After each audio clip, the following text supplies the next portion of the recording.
My name is Greg Middleton. I am one of the owners of Drift Brewing that you see here. That's where we're at.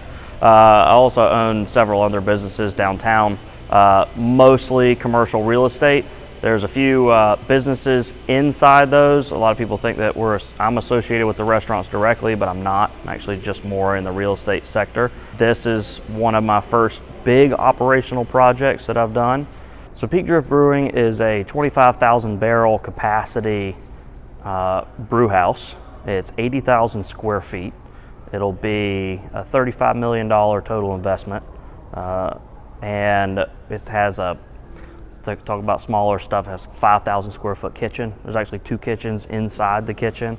It's got a sports complex that doubles as a 2,000 person music venue, which is actually a new building. There's a full 24/7 gym and gymnasium with it. So there's a half basketball court and a full volleyball court that'll be accessed by members only. And then the new building, that's the sports complex, will have 2 full basketball courts in it that'll double as pickleball and volleyball and futsal. Futsal is, bringing people from all around the region to come to these futsal tournaments. And then on top of all that, you have reverting back to the 15,000 square foot brew house is kind of the center of it all. There's other smaller things, games. We're doing some string pin bowling. We're doing like 6 of those lanes back behind there. A lot of retail. But Drift Brewing is a culmination of sports activities outside and being able to do it inside when it's hot. When it's cold, it doesn't really get too cold here, but when it's hot, it's pretty important to be inside doing that stuff. So my father started in assisted living facilities and skilled nursing facilities. From there, he grew into hospice and doctor's practice, and I followed him through there. I was a healthcare management minor in school. Worked there since I was probably too young to be working there. Did maintenance and janitorial and whatnot.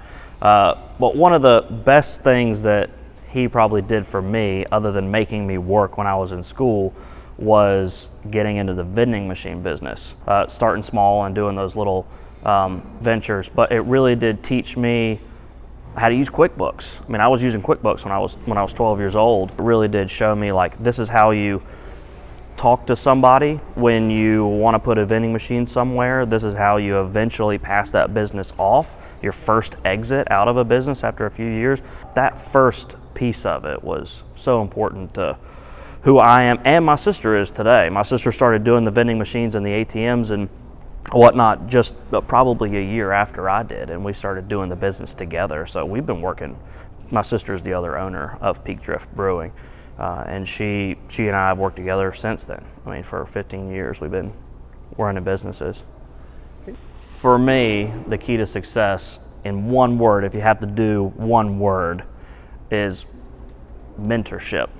So having a mentor, having someone to show you, and it's really not as hard as you think. If there's a person that you respect and you ask them about how they did it, or even if you just wanted to follow them around in a couple of meetings, most of the time people will just let you do that.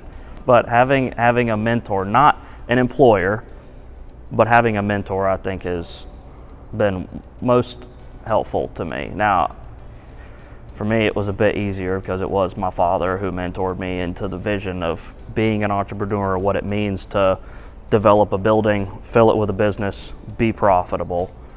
But there's a lot of people out there that are more than willing to take you through those steps.